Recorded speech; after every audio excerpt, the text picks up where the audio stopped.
regardless of his contribution to society, had the same as the other men. Some would say it was the perfect example of how the world should be. There would be no worries about tomorrow. Everyone had what they needed. There would be no jealousy as your neighbor had the same as you did. Humans were all equal. There should be no disparities amongst people. That was exactly what the world had come to. After all, no one wanted to live in a world where insecurity was the order of the day.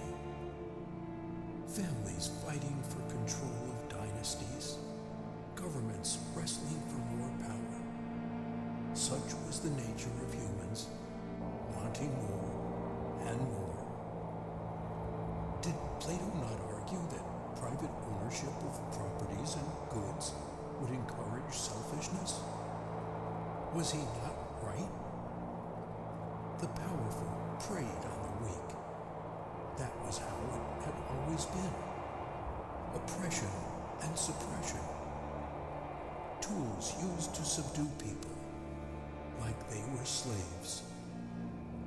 People rebelled, as they had always done to past government, and after long debates on how to move on, they decided that every man should get what he deserved. Equal treatment. That was the new religion. That was what the world had become.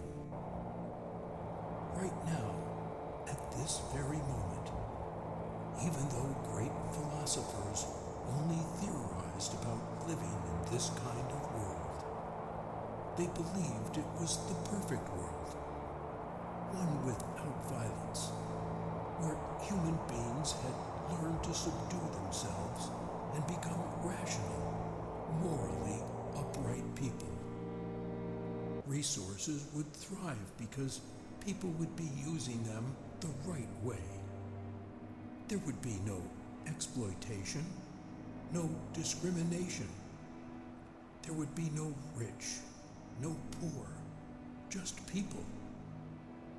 The schools where children learn would teach them how to live in a society like that, a sort of brainwashing. If they wanted a happy society, they had to live in harmony with their neighbors.